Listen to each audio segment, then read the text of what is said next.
il s'en est passé des choses dans ce week-end de catch avec WWE Clash at the Castle, qui a été excellent.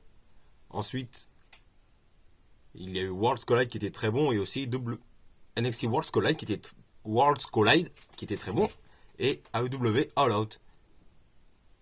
C'est pourquoi je fais cette vidéo pour vous faire le résumé de NXT Worlds Collide, le pay-per-view qui avait eu lieu hier soir à 22h. Et pour vous dire la vérité, j'ai suivi qu'à moitié, vu que j'étais en même temps centré sur le match Nice-Monaco, la grosse affiche de Ligue 1 de hier soir, qui avait eu lieu en même temps. Donc les deux premiers matchs de NXT World Collide, j'ai suivi à moitié, on va dire. Mais c'est parti pour le résumé de ce NXT World Collide. En match d'ouverture, on a eu... c'était qui déjà? C'était Carmelo Hayes qui défendait son titre nord-américain face à Ricochet. Et pour tout vous dire, j'ai très bien aimé ce match avec deux catcheurs qui ont tout leur talent, des deux talents high flyers sur le ring. Ils ont un gros potentiel et c'était très bien. Et je suis content de la victoire de Carmelo Hayes qui reste champion nord-américain. Tandis que Ricochet, lui, il reprend confiance. Il est plus ou moins remis en avant, que ce soit dans le roster principal ces dernières semaines. Donc pourquoi pas le voir dans la course au titre 1. Enfin, je sais plus, il est dans quel roster Ricochet. Si c'est Raw ou si c'est SmackDown. Enfin, vous me direz tout ça en commentaire. Enfin, j'ai un doute sur dans lequel roster est Ricochet. Donc Carmelo Hayes reste champion nord-américain. Ensuite, on a eu le match par équipe où c'était si je crois de mémoire, un Fatal 4-Way Elimination Match Tag Team. Et le tournant du match, c'est que ce sont de mémoire, si ma mémoire est bonne, les Creed Brothers, qui font partie du Diamond Mine, qui ont été tout près de remporter le match et remporter les titres par équipe NXT. Or, il y a un de leurs membres de Diamond Mine qui a trahi son clan, sa faction. Ouais, son clan. Et ce qui a permis au Pretty Deadly, que je ne connais pas trop, de remporter les titres par équipe NXT, donc champion par équipe de NXT Pretty Deadly. Ensuite, on a eu le match Triple Threat entre Mandy Rose qui défendait son titre NXT face à Meiko Satomura, qui est une légende du catch japonais féminin, qui du coup défendait son titre NXT UK féminin. Et dans le match, ensuite il y a une autre superstar féminine qui s'est rajoutée, c'est Blair Davenport qui a montré tout son talent aussi sur le ring. Et c'était très bien.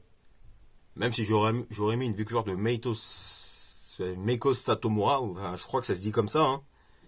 Et ben c'est Mandy Rose qui conserve son titre féminin de NXT et remporte le titre, par conséquent le titre féminin de NXT UK. Donc Mandy Rose est du coup finalement championne féminine NXT unifiée. Ensuite, on a eu le match pour le titre par équipe féminin de NXT entre Katana Chance et Kaiden Carter, si ma mémoire est bonne, je crois que c'est leur nom d'équipe, face à Doudrop et Nikki H. Et le match, plutôt pas mal. Et le tendant, c'est que Nikki ASH, Doudrop et Nikki H étaient sur le point de remporter le match, mais il y a eu les deux membres féminins de Toxic Attraction qui sont intervenus, qui ont coûté le match à Doudrop et Nikki ASH, qui a permis à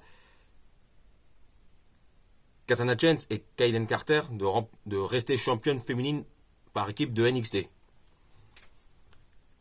Ensuite, on a eu dans le main event Bron Breakker qui défendait son titre de champion NXT face à Tyler Bate qui du coup lui aussi défendait son titre de champion NXT UK.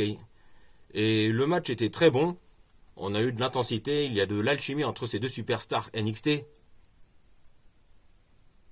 Et Bron Breakker conserve son titre de NXT et reste champion NXT.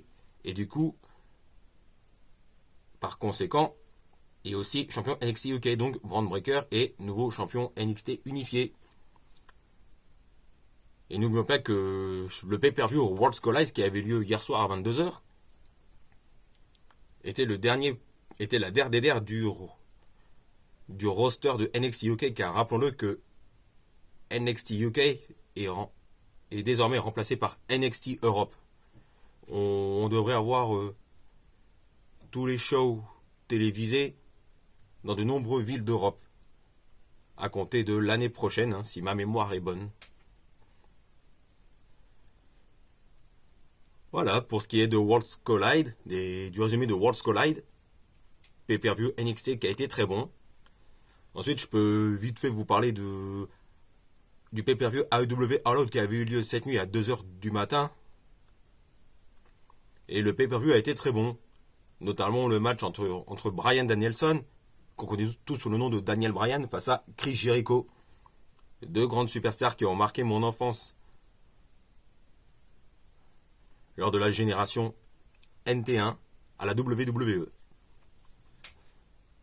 Mais ce qui était intéressant, c'est dans le main event, où il y avait Jon Moxley, qu'on connaît sous le nom de Dean Ambrose, à la WWE, qui défendait son titre